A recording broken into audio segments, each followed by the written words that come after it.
Ça innove, c'est maintenant. Bienvenue à l'écoute de votre podcast qui décrypte les grandes dynamiques et les enjeux liés à l'innovation. La crise sanitaire bouleverse le monde, transforme nos manières de travailler, de vivre ensemble.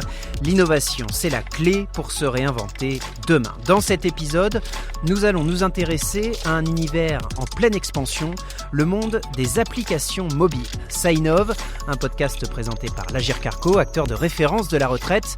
L'Agirc Arrco et les groupes de protection sociale innovent au service de tous, partenaires, bénéficiaires, mais aussi leurs propres collaborateurs. Vous découvrirez dans cet épisode, grâce à un de leurs experts, le simulateur retraite de référence, bientôt sur application mobile.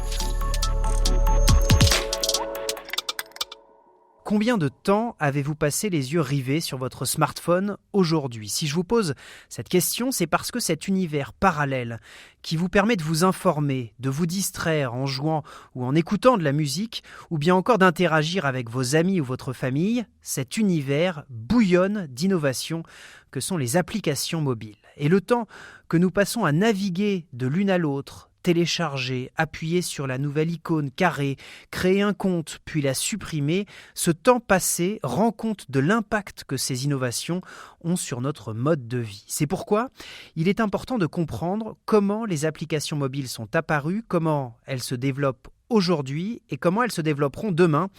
Alexandre Lefric, chef de projet et concepteur d'une application mobile pour l'Agirc Arrco, est l'expert de cet épisode. Mais d'abord, je vous propose d'écouter Sidi Diop, économiste pour le cabinet d'audit Deloitte. Il a participé à une étude sur le marché des applications mobiles, marché colossal qui représente dans le monde plus de 20 milliards d'euros. La première innovation, c'est le fait qu'on ait des mobiles, surtout des smartphones.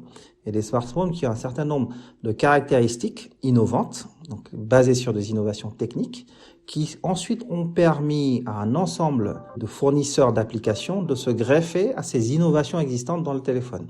Typiquement, certaines applications sont développées parce qu'il existe un système technologique de géolocalisation. Donc ça, c'est dans le domaine du téléphone. Ensuite, les applications ont introduit des nouveautés.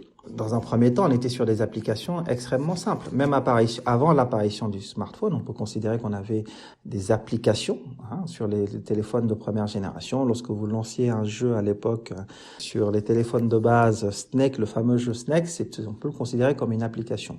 Et donc, au fur et à mesure que les téléphones ont été puissants, on a pu voir l'apparition d'applications nouvelles. J'ai la possibilité de m'informer, consommer partout où je le veux.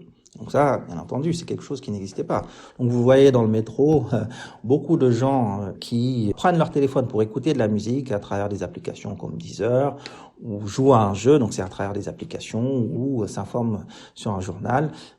Il y a vraiment plein d'usages qui sont liés à ça. Je prends l'exemple d'une application qui est très célèbre, qui est Yuka, une application française. Aujourd'hui, lorsque je fais mes courses, pour pouvoir choisir entre deux produits ou regarder si c'est un produit est sain, entre guillemets, pour moi, et donc je scanne mon produit et directement j'ai les informations sur la teneur en sucre, en matière grasse et c'est extrêmement utile. Donc tout un ensemble de services qui vont être basés sur l'utilisation de cette caractéristique du téléphone qui sont véritablement innovants. On assiste aujourd'hui à une accélération des choses où il y a un process d'innovation qui est décorrélé à ce qu'on a sur l'appareil mobile. Je prends l'exemple de l'intelligence artificielle ou la réalité virtuelle. Aujourd'hui, ce sont principalement les applications qui se basent sur ces innovations-là. Donc l'évolution des applications intègre de plus en plus ces inventions à travers l'utilisation et l'exploitation de nouvelles possibilités. La réalité virtuelle, c'est quelque chose que les applications utilisent de plus en plus et il y a ce rythme d'innovation là qui va soutenir et amplifier l'arrivée de nouvelles applications pour les consommateurs. Aujourd'hui, il y a tous les jours des centaines d'applications qui rentrent et qui sortent du marché parce qu'il y a un système qui organise le monde des applications. Et ça, ce sont les App Store. Donc, les App Store ont été lancés à la fin des années 2000, 2008 pour Apple Store et 2012 pour Google Play, pour ne citer que les deux principaux. Un App Store, c'est quoi? C'est une plateforme. En économie, on parle de plateforme biface. C'est-à-dire, c'est une plateforme qui, pour marcher, a besoin de deux faces de marché. D'un côté, le marché des utilisateurs finaux. Et on met en relation, donc l'App Store qui est au milieu, met en relation ce marché avec un autre marché qui est celui des développeurs. Et donc, ce marché biface fonctionne lorsqu'on met en relation deux parties qui, ont intérêt à ce que il y ait une plateforme pour organiser leurs rencontres. Et donc, c'est typiquement ce que ce rôle vient jouer les Google Play et Apple Store, et accélère de façon vraiment très importante l'arrivée de développeurs pour publier sur le site de nouvelles applications, et de l'autre côté les utilisateurs qui sont de plus en plus nombreux. Et on voit que ça va très vite en fait. N'importe quel développeur aujourd'hui a un accès à des millions de consommateurs, et les millions de consommateurs peuvent avoir accès à des innovations très nombreuses qui sont fournies par ces développeurs.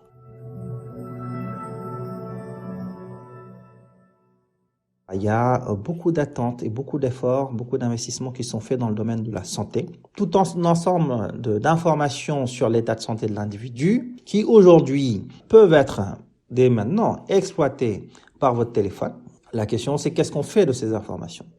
On peut les traiter au niveau individuel, comme on peut, et on le voit beaucoup aux États-Unis, avoir un lien avec le monde de la médecine, avec les médecins, qui vont pouvoir recevoir sur leur système le résultat de ces traitements et adapter leur façon de travailler avec les individus, avec nous les citoyens, via les informations qui sont remontées par les apps. Donc ça, c'est quelque chose quand même qui peut avoir un bouleversement majeur dans la façon dont la santé est faite dans nos pays. Aujourd'hui, c'est le présent des États-Unis.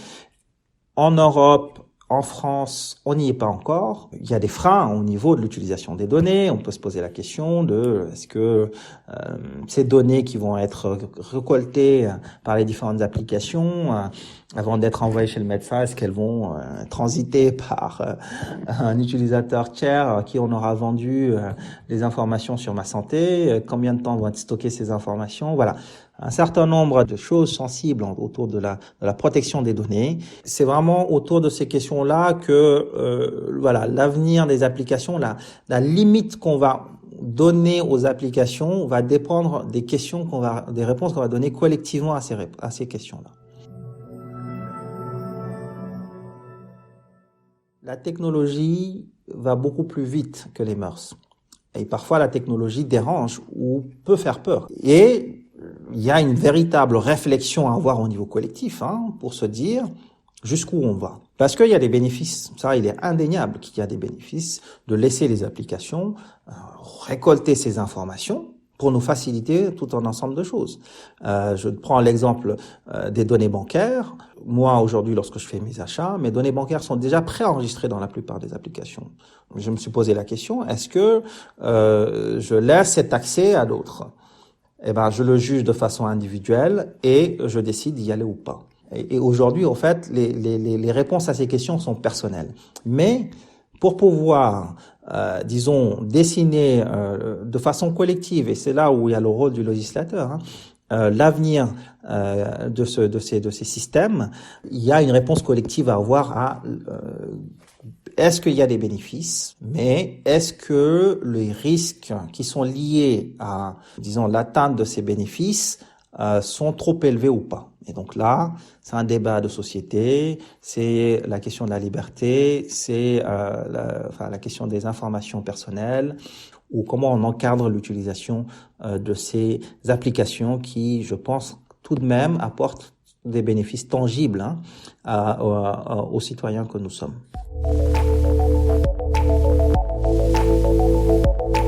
C'était Sidi Diop, économiste pour le cabinet d'audit Deloitte. Comment un acteur de la protection sociale peut-il trouver sa place dans l'univers des applications mobiles ? Eh bien, en déclinant un service déjà proposé sur Internet. Ce service, c'est un simulateur retraite. Il sera bientôt accessible sur tous les mobiles et c'est l'Agir Carco qui développe l'application. Écoutez les explications d'Alexandre Lefric, l'un de ses concepteurs. Il suffit de renseigner quelques données personnelles. Nous, on se charge de récupérer l'intégralité des données de carrière dont on a connaissance sur l'individu. Et ensuite, ça calcule automatiquement et on te fournit directement un résultat d'âge, de montant, de trimestre qu'on peut avoir projeté.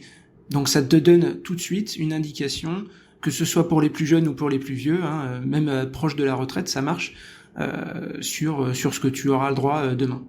Pour des gens qui sont à 5 ou 10 ans de la retraite, pour eux, ça a vraiment un impact. Typiquement de savoir qu'est-ce qui se passe si je suis au chômage dans les 2 années qui suivent, qu'est-ce qui se passe si je me mets à temps partiel à tel moment et que je m'arrête au final un peu avant. C'est innovant dans la mesure où jusqu'à présent t'avais aucun simulateur qui traitait la totalité des données des régimes de retraite. C'est le seul simulateur sur le marché qui est capable de faire ça. D'un point de vue automatique. Sinon, tu es obligé de faire des actions manuelles et tu dois payer très cher des cabinets de consulting pour avoir ces résultats aussi précis, aussi fiables que nous, on peut te les fournir.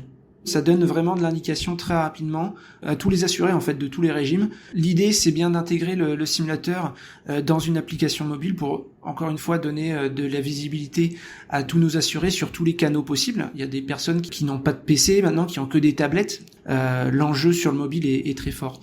Et ça, on a prévu de le faire pour l'année prochaine. Vous venez d'écouter Ça innove, le podcast qui vous parle des grandes dynamiques et des enjeux liés à l'innovation. Une émission produite par l'Agir Carco, acteur de référence de la retraite. N'hésitez pas à noter l'émission, à nous laisser des commentaires. On a hâte de vous lire.